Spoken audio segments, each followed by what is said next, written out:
Okay, we are recording the meeting, so we're going to go ahead and start the meeting. So,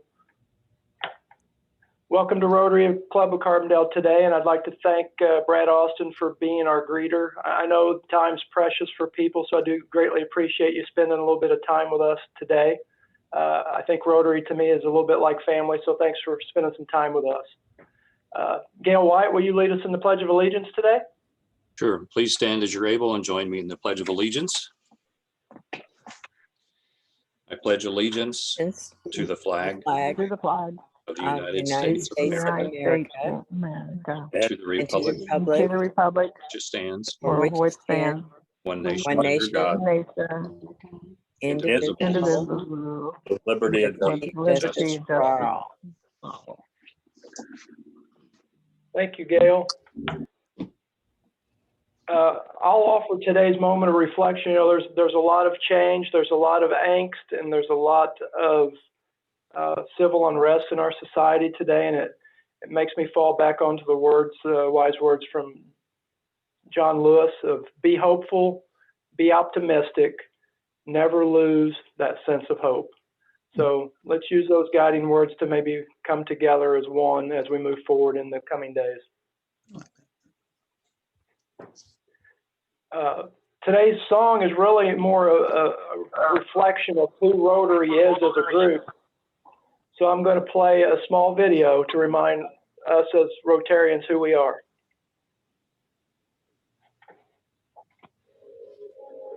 We've been here before, fighting the problems and fight back. But we can shift the status quo because we see opportunities where others see obstacles. We're change makers and problem solvers, uniting over 1 million minds to address complex issues facing communities around the world, including wars. With passion and purpose, we've led the efforts to put an end to polio. Now eradication isn't just possible, it's plausible. Every day we're investing in a new generation of leaders upstairs so we can continue to provide access to clean water,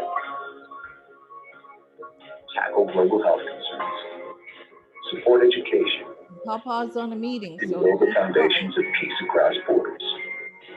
We're working together as partners and professionals while making friendships that last a lifetime. We're Rotary, and there's no limit to what we can do.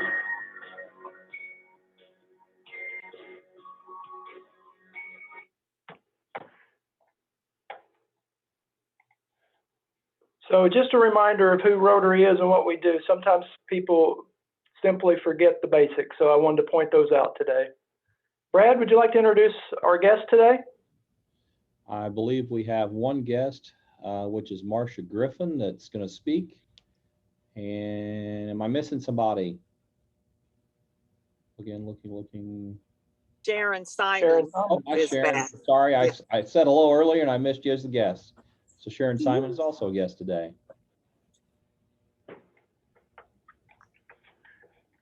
Thanks to all guests for being with us today, and it's great to see everybody.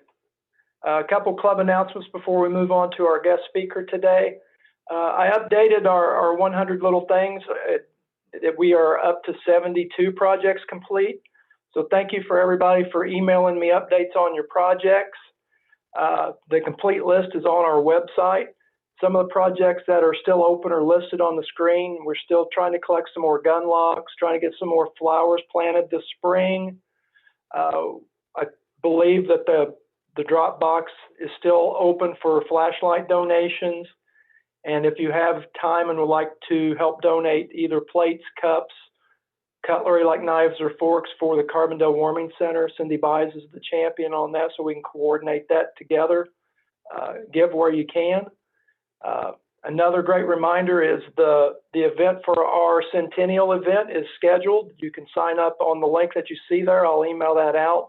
The registration is live through the Carbondale Public Library, but the event is free, but we request that you pre-register so that is done prior to the event. Moving forward, we're still supporting the Carbondale Warming Center. Those donations come from all of us as Rotarians, and we can continue that project as long as people continue to give. So thank you for your generous giving to keep that project moving forward. Also, our Adopt a Spot cleanup for the spring is scheduled right now for Saturday, May 8th. We're going to meet at 9 a.m. at the parking lot in the Super Block. If you're not quite sure where that's at, please ask, and we can take care of getting that information to you. If not, we'll see everybody on May 8th. Cindy, do you want to unmute and talk about what you just sent us in chat?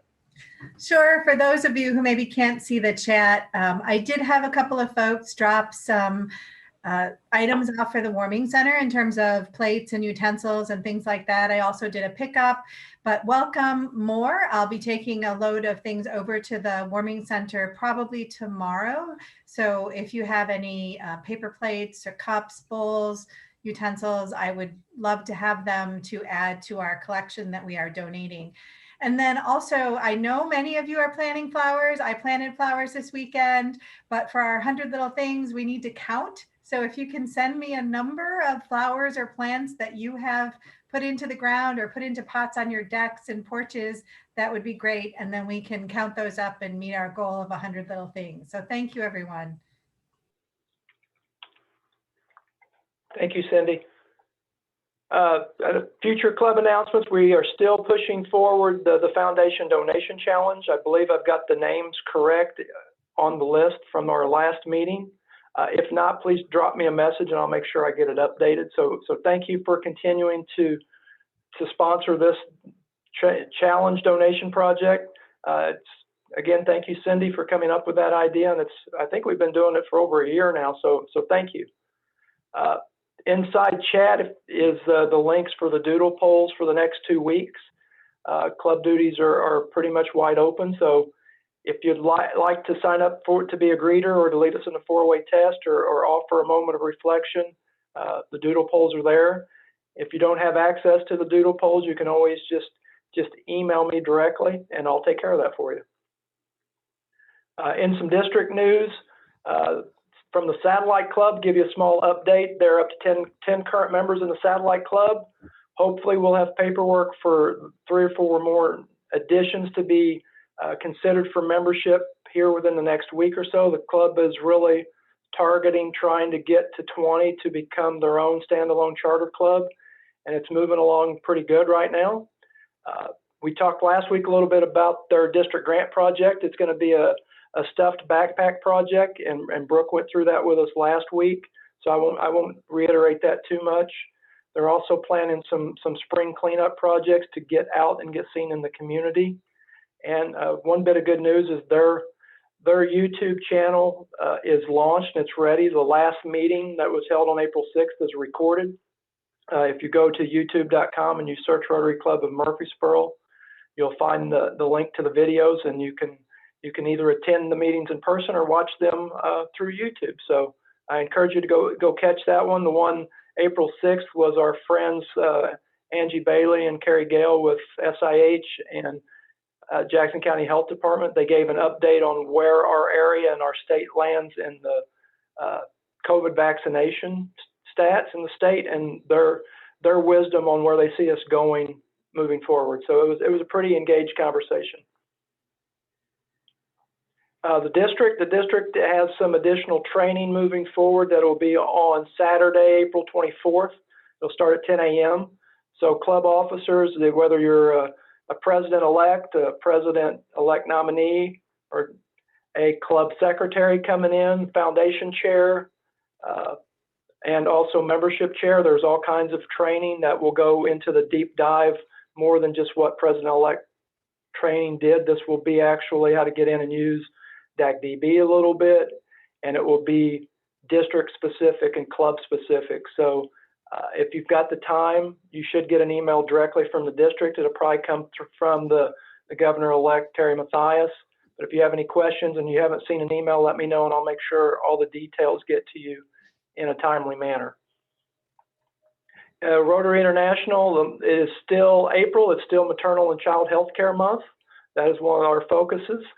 And from the district, polio we're still just this close. We're going to continue to bring that up. next week we'll have some more details on the statistics, but just remember that, you know, through all of mankind, we're so close to eradicating the second disease that we've known. So keep that in the forefront. And now it's time for good news. Does anybody have any good news to share? I would encourage you to unmute yourself and share some good news. Shane, this is Faith. I have something to add to Cindy's charge for the Women's Center.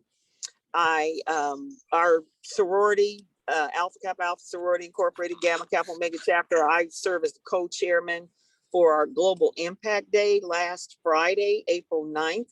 And the Warming Center was one of our recipients. We did collect some of the items that you mentioned, toilet paper, paper towel, some of the things that they also listed on their Facebook page. And we also were able to collect $200 from donors. So we were able to present that last week. And that's an ongoing project for us as well. So love the coordination, collaboration. So I'll make that pitch to my chapter members and coordinate with Rotary. Well, great. Thank you, Faith. I got one thing to point out. I heard a lot of Greek words when you were going through that. Can you say that again, but only slower? Okay. I'm just giving you Greek. I was going to say, is that a joke? And you hear my mother laughing in the background. We're out here waiting for. I have to take my poke where I can. Okay. Thank you, Faith. Say, Shane, is that considered Greek humor? We'll let the Sergeant at Arms rule on that one. We'll let it go. There are a lot of Greek letter organizations represented on here. So okay. Your dad's Hi, this is Christine. I have some good news, or fun news rather, maybe. Last Saturday was my 69th birthday, and I was fortunate that my eldest brother was able to come down. We're all vaccinated and celebrate with us. And also regarding the sign up for the centennial event, if you are on the planning committee or presenting, you do not need to register. We will be sent a special login information. And third, I don't know if anybody has caught the new Masterpiece Theater, Atlantic Crossing. It is phenomenal, and I highly recommend it if you haven't watched it. And Masterpiece Theater on their website also has a fact page, so you can check and see what in the programs are accurate and historically correct. And part of it is actually in Norwegian. So there's subtitles for it. And it's just absolutely great and nerve-wracking. I have some good news. This is Gil Croning. We made it safely back to Carbondale from Florida, and we're happy to be home. Now getting caught up with all the dental and other appointments that you haven't been able to make for the last 4 months, but happy to be back. And Cindy, this report, we've planted 3 new flowers since we've been back.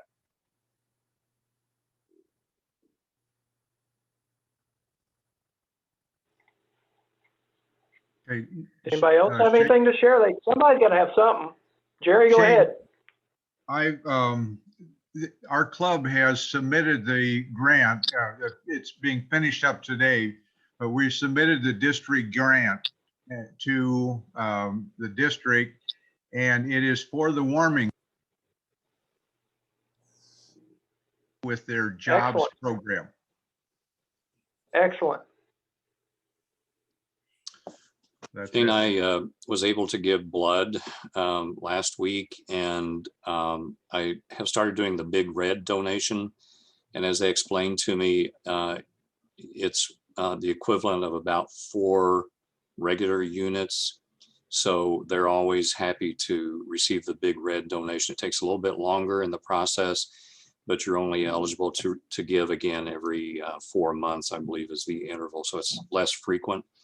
And there are blood drives ongoing this week and next week in Carbondale at SIH, Lowe's, the hospital, the Student Center, and the locations and times are available on the American Red Cross website. So I encourage everybody who can give blood to do so. They continue to express how urgent the need is at this time. Great. Is there any other good news to share? Real quick one, Shane, I think. The I Can Read program is tooling and retooling. So if anyone has a favorite story they would like to share with young people anywhere from kindergarten through 5th grade, sharing by a Zoom meeting, let me know of that. And I would like to integrate you in as a possible reader. We were fortunate to get a Church Women United grant to help us to facilitate some of these matters. So thank you. Let me hear from you. Great. Thank you, Ella. Hearing none, I will turn the floor over to our Sergeant at Arms, Gail White, to see who's in trouble today. I do have to say the discussion about the Greek alphabet went on a little bit longer than necessary. So those of you who participated, please accept responsibility where it's appropriate. And the only other one that I'm aware of, I thought Cindy Buys would have some good news to share. I heard part of a news story yesterday on the radio, but by the time I realized Cindy was involved, I missed most of the story. So I don't know if that's a finable event or just good news that didn't get reported. It's probably both, Gail. I think what Gail is referring to is that I was recently appointed by the governor to the Illinois Commission on Discrimination and Hate Crimes. It's more volunteer work, so I'm not sure if that's good news or not, but hopefully it will do good work and it'll be worthwhile. It's a nice honor. Congratulations, Cindy. And that's all I have to report. Thank you. Now it's my pleasure to introduce our guest speaker. Marcia Griffin, are you ready to take the floor? I am ready. Thank you so much. And I'll set my timer to be mindful of your time. It's an honor to be with you today. I'm going to share my screen because I do have a PowerPoint.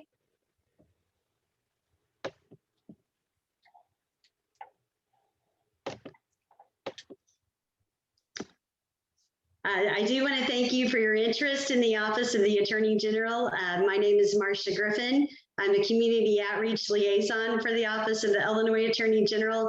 Before joining our office, I was actually an elementary teacher for 13 years. Thus, I set my timer because we can become immersed in our topic, and I want to be mindful of your time today. I am pleased to be able to represent Attorney General Kwame Raoul and to present information about services our office provides and to talk to you about consumer fraud today. I have included my email and phone number in the chat in case you need to reach out to me later following this presentation. Normally I or one of our team of community outreach liaisons would be there with you locally for this presentation. But until we're able to get together in person, I'm glad we have this venue available to us to bring us together. This is a photograph of our Attorney General, Kwame Raoul. He was sworn into office in January of 2019. He served in the Illinois State Senate for 14 years. And in the Senate, he passed laws on criminal justice, financial oversight, and healthcare services. And he brings that experience to his role as the Attorney General. We are a constitutional office, one of only 6 in the state of Illinois, and the Attorney General works as the chief legal officer or the lawyer for the state of Illinois, and the Attorney General works to protect the public interest of all Illinois residents. When you think about his 3 major areas of responsibility, that is to advocate on behalf of Illinois consumers and residents. He litigates, which of course means to take necessary legal action. And he works with elected officials as they legislate to create new laws and rules. Where you need us and how you need us, we actually cover the state with our main offices being in Springfield and Chicago. We do have 6 regional offices. I work out of our Carbondale one. In normal times, if you were experiencing some type of issue, you would visit your nearest office. However, amidst in the pandemic, you can still get help through several hotlines that we have available for the public. And then based on the type of resource or the problem you might be having, you can get directions on our website. Our website is a great source for information for all of our services. Our complaint form, if you were having a particular issue, is also available online. Lastly, there are 9 more people just like me on our team of community outreach liaisons. We are available to do presentations like the one I'm going to be doing today. We can also staff resource fairs and meet with the general public. So in terms of structure, we actually operate as a large legal office. We have more than 40 different divisions and specialty areas. I won't go into all of them, but they're listed there on your screen. Of course, the one that the public is probably the most likely to encounter would be our Consumer Protection Division. But we also, that being said, we also have attorneys who are dedicated to protecting civil rights, but also the rights of military service members and veterans, individuals with disabilities, plus special communities such as children, women, and older citizens. We also have a crime victim service division as well, who can help someone who has been a victim of a violent crime rebuild from that traumatic event. And then our office also requires that all charities and some non-for-profits registered and comply with financial reporting rules. We work to promote open and honest government through upholding rules that allow the public to participate in open meetings and to access information that's part of the public record. We also help ensure that consumers know their rights regarding student lending, mortgages, and other financial dealings. Most criminal matters in Illinois are handled by state attorney offices at the county level.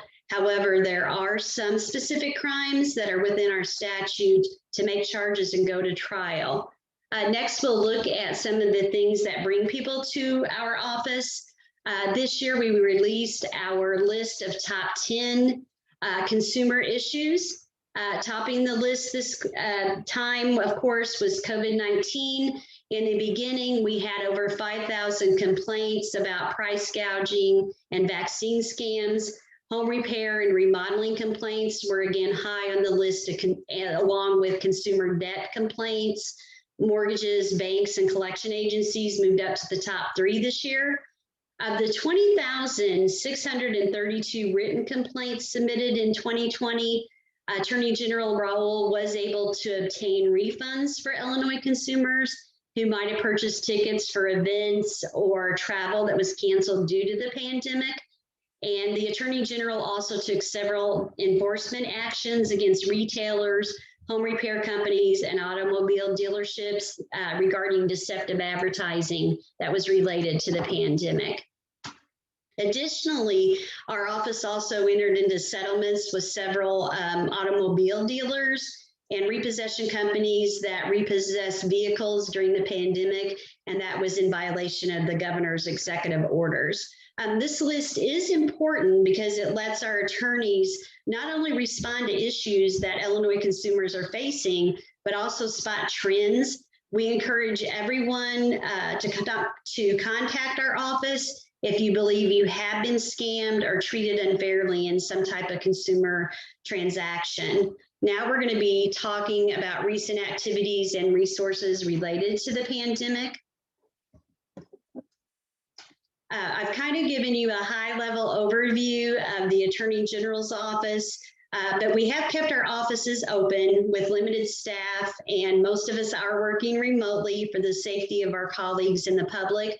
But that said, we're still fighting to protect Illinoisans and to inform the public. We have created a page on our website. It includes ways that the public can report COVID-19 price gouging, fraud, and civil rights violations. And we've also created several documents to provide guidance on topics that have become more relevant during these times. Recently, for instance, we added the guidance on orders of protection, as concerns about personal safety have risen while individuals have become more isolated in their homes. We also have information on utility disconnections. All of this can be found at www.illinoisattorneygeneral.gov/COVID-19. So we're going to spend some time talking about how to protect yourself from fraud and scams related to COVID-19. As I said in the beginning, our office handled over 5,000 complaints. We are warning consumers to avoid scams around products that claim to cure or prevent coronavirus. I believe the last time I looked that the Federal Trade Commission had warned over 300 companies to cease and desist.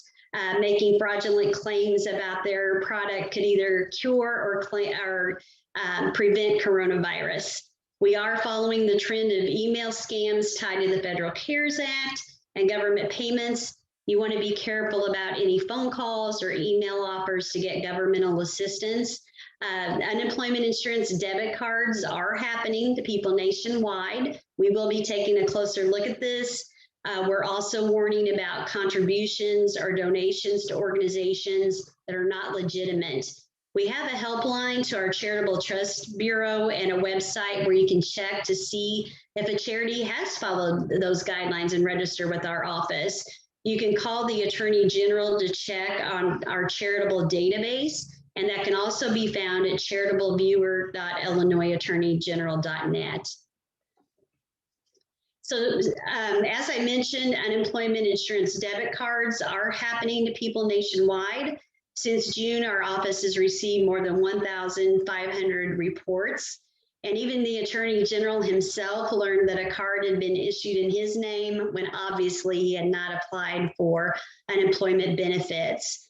The Attorney General did announce that he's partnering with the FBI to establish the Attorney General's Task Force on Unemployment Insurance Benefits Fraud. And that task force will, for the first time, it will allow state and federal resources to be deployed on a larger scale to combat unemployment insurance benefits fraud. The aim of that task force is to enhance collaboration among state and federal agencies investigating and prosecuting forms of unemployment fraud. The uptick in those claims and fraudulent debit cards most likely is the result of our Social Security numbers and other personal information being out there in a previous data breach that we may have heard about. But there are immediate steps you need to take to protect yourself. If you receive one of those cards in the mail and you did not apply for unemployment, you want to make sure that you contact the Illinois Department of Employment Security directly. If you have trouble getting through on the phone, I know that their website has a form that can be filled out. You want to make sure that you contact them right away, then take steps to protect your identity. You could also reach out to our advocates who are available to you free of charge and talk to one of our identity theft experts. Some of the immediate steps you would want to take would be including placing a fraud alert or a freeze on your credit report. You want to make sure that you're monitoring that credit report and financial statements for any discrepancies. And then you could also consider setting transaction alerts on your checking and savings accounts. But generally, you want to be on the lookout for anything that appears to be unusual, such as receiving some type of notification that you changed your password or your address. You want to make sure, additionally, that you're practicing good password hygiene for all of your accounts. Don't reuse certain passwords for other accounts. And our toll-free identity theft hotline is available in the chat, but that number is 1-866-999-5630. As the general public begins to receive doses of the vaccine, the Attorney General's office is cautioning people to be alert for scams and theft of personally identifiable information. Want to make sure that if you receive any type of call, including a robocall that would direct you to take immediate action or provide personally identifiable information, such as your Social Security number or bank account, you want to make sure you just hang up. Delete any emails and texts that may promise or offer access to COVID-19 treatments, and do not click on any links contained in such emails because they could contain malware. And just recently, the Attorney General's office has cautioned residents of Illinois. I've had my second dose of the vaccine, and I'm sure that several of others have as well. A lot of people are very active on social media, and they've been pretty proud of the fact that they received that second dose. And they've been posting, they might be taking a selfie and they're posting their vaccine card. Well, not only does that have your first and last name, it also contains your date of birth. And unfortunately, these bad actors can surf the dark web and look for more personal information about you since they have your date of birth and could steal your identity that way. So if you wanted to take a selfie and you have your sticker or something, then that would be very appropriate, but don't overshare personal information because it can have unintended consequences. So one of the other scams related to COVID-19, the Better Business Bureau received over 2,166 reports of pet scams in the past few months. That's actually more than triple of the reports that they had received the past few years. Pet scams now comprise 24% of online scams reported to the Better Business Bureau. And of those targeted in a pet scam, over 70% of those individuals reported a loss of over $700. So now I'm going to shift gears and talk about some of the common scams that we hear about in our office. This is actually a copy of our brochure. It's Tips to Prevent Consumer Fraud. All of the resources I'm going to be talking about today are available for download on our website. This will briefly talk to you about home repair scams, telephone and online marketing scams, imposter scams, charity scams, and healthcare scams. It will give you a brief synopsis, and then it will tell you the best practices to avoid becoming a victim of those types of scams. So when we're talking about imposter scams, telephone and online marketing scams can present one set of circumstances that don't prove to be true. There are home repair scams where experts don't finish the job or deal fairly with consumers. Even when we want to do good, it's possible to get burned by an organization that does more harm instead of helping. And we'll also touch base about some of the healthcare scams that we've been seeing. So we're going to be talking more about some of these types of scams, but the important thing to remember is with these telephone scams, you want to report it, you can ignore it, hang up. One of the resources we have available on our website are the instructions for registering with the Do Not Call registry. I know what you're probably thinking. Perhaps you've done that in the past and it hasn't stopped those calls. Well, the Federal Trade Commission legislation has been passed that gives them more authority to violate legitimate telemarketing companies who are in violation of that. You can register up to 3 different phone numbers, including your cell phone number.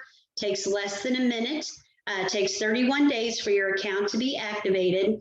And then after that time, if these calls are showing up on your caller ID, there is a toll-free number where you can call the Federal Trade Commission directly, and they're able to levy a fine against them. So when we're talking about home repair scams, you want to make sure that you're very leery of any door-to-door salespeople without local connections. They might offer repair work for much less than the market price. No online presence. Perhaps they could have a P.O. box only. That's not a good sign. Inspection for free. Contract with blank spaces, cash payment required. We're also seeing an uptick in the romance scam where someone starts up an online romance and then they take financial advantage of someone who thinks they're in a truthful relationship. You want to make sure telephone and online scams, they use many of the same imposter scam techniques. And of course, the goal is identity theft along with the financial loss. We always want to remember anything that sounds too good to be true probably is. It's not free if you have to pay for a prize, trial, or shipping. And when we're talking about imposter scams, one that I would mention, before joining the Attorney General's office, I was an elementary teacher for 13 years. And I came home from work one day and there was a very disturbing message on my home answering machine. And you can probably relate to this. The phone call went something like this. It said, Marcia Griffin, this is agent so-and-so with the IRS. You owe back taxes in the amount of, and it was several $1,000s. If these funds are not wired immediately, there will be a sheriff's deputy show up at your door and issue a warrant for your arrest. Now, keep in mind, a few years ago, this scam wasn't as prevalent as it is today. I did know that my husband and I were faithful about paying our taxes, but I did reach out to local law enforcement right away. And that's what I would encourage you to do if you encounter any of these scams. Does it mean that they're going to be able to prosecute these individuals? Probably not. Unfortunately, these bad actors could be calling you from anywhere in the United States. They could be calling you from a foreign country. Nevertheless, it's still important to notify local law enforcement, because that way they can actually put out some type of news release. Because I can assure you, if they called you today in Carbondale, they've probably called about 300 of your closest friends and family members. They will target a specific geographical area. And that way, local law enforcement can let residents of Carbondale know that this particular scam is occurring in your local community. And it's also important to actually report it to the Attorney General's office as well, because we do track the types of scams that are occurring all throughout the year. So it is important to report. Next, we're going to be talking about charity scams. Unfortunately, not every organization that claims to do good is worthy of a donation. Some organizations will use deceptive techniques and high-pressure tactics to convince you to provide your financial information or cash to make a donation.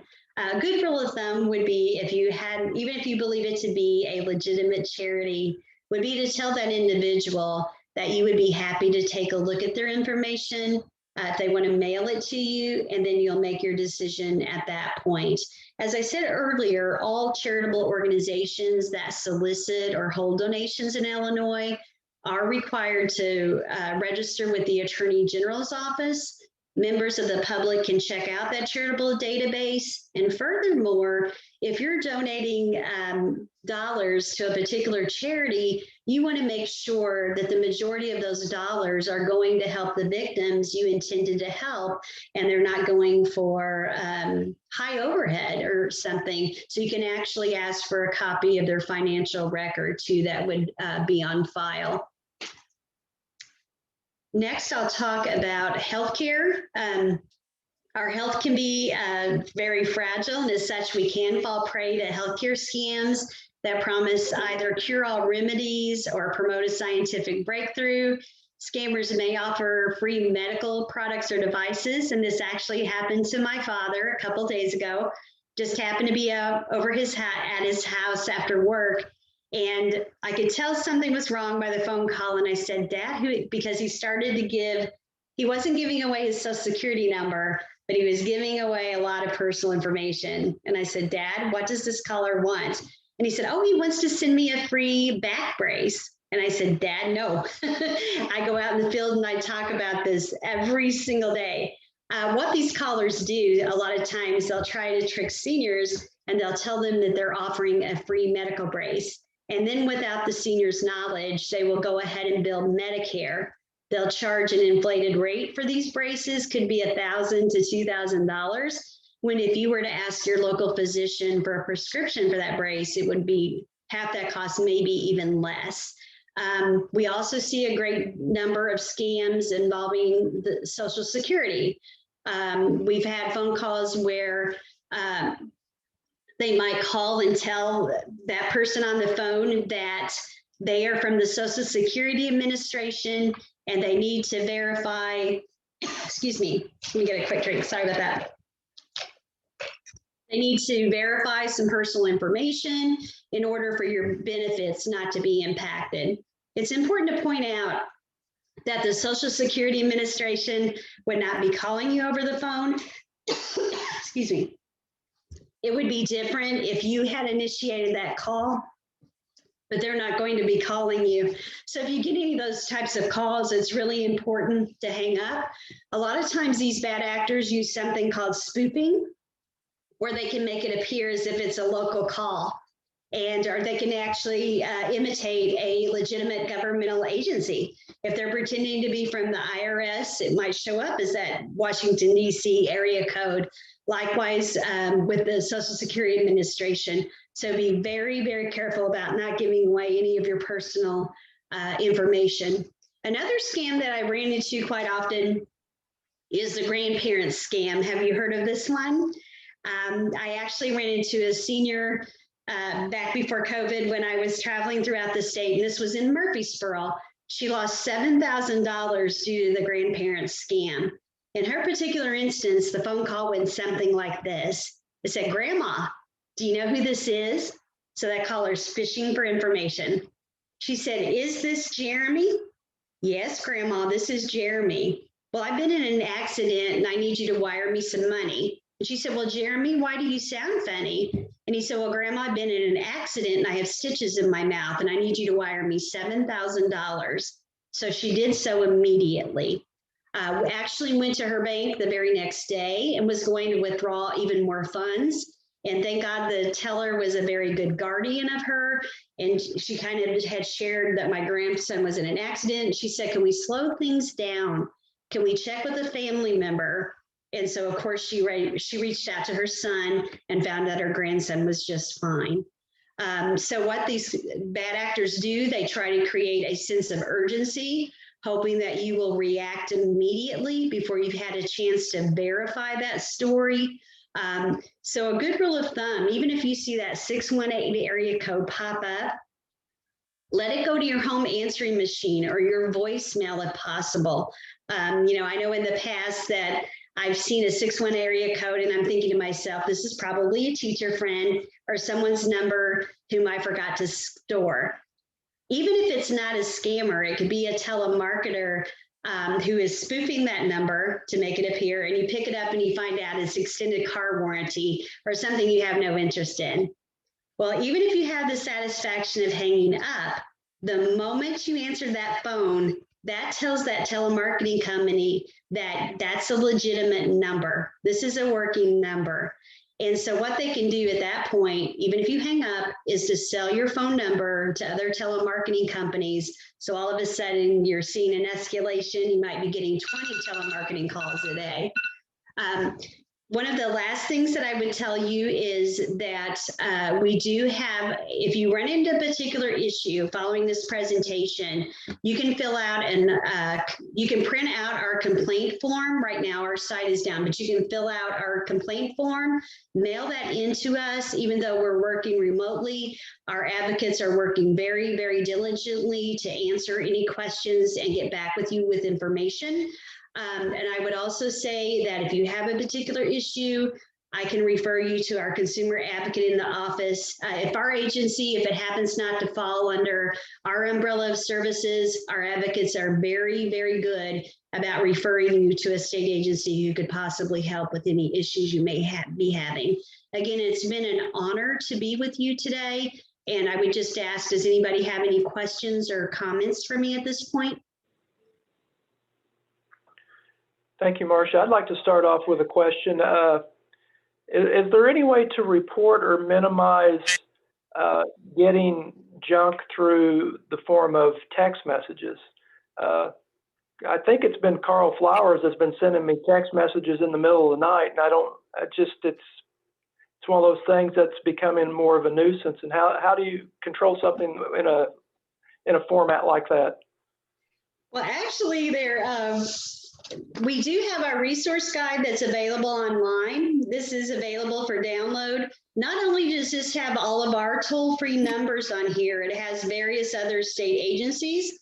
On the back, there are some opt-out options, whether it be you wanting to get out of automatic credit card offers, reduce the amount of junk mail you're receiving, unsolicited email. It has the number for the Federal Trade Commission on the back. The number for opting out, all those phone numbers and addresses are in the back of this resource guide. and that could reduce some of those problematic materials. I didn't even get a response out of Carl on that one. That was pretty sad. Does anybody else have any questions today?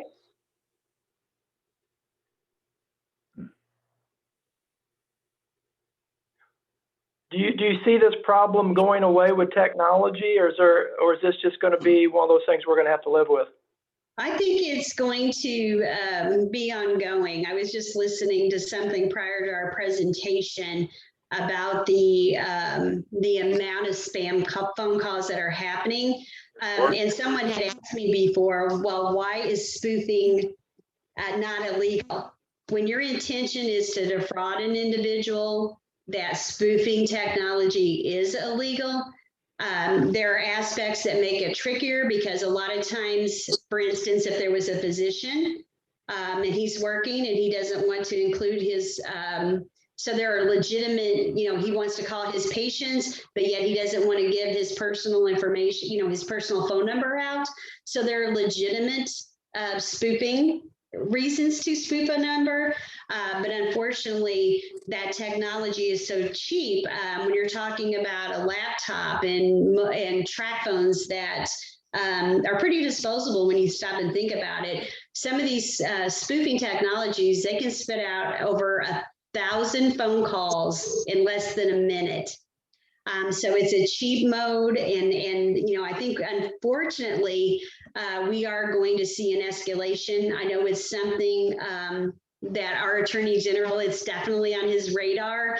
He does work with other Attorney Generals in neighboring states to try to come up with additional legislation to protect citizens all across Illinois and of course federally. So it's an ongoing problem, and unfortunately there aren't a lot of easy answers.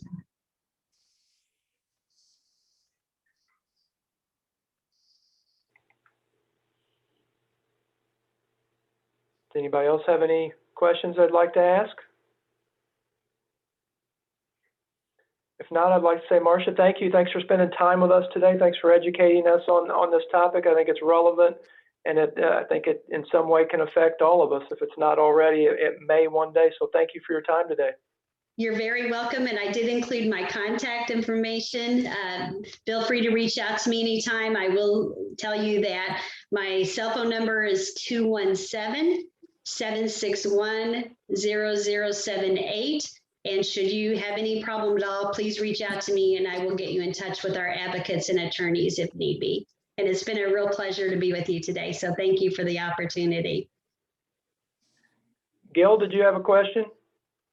No, I'm sorry. Okay.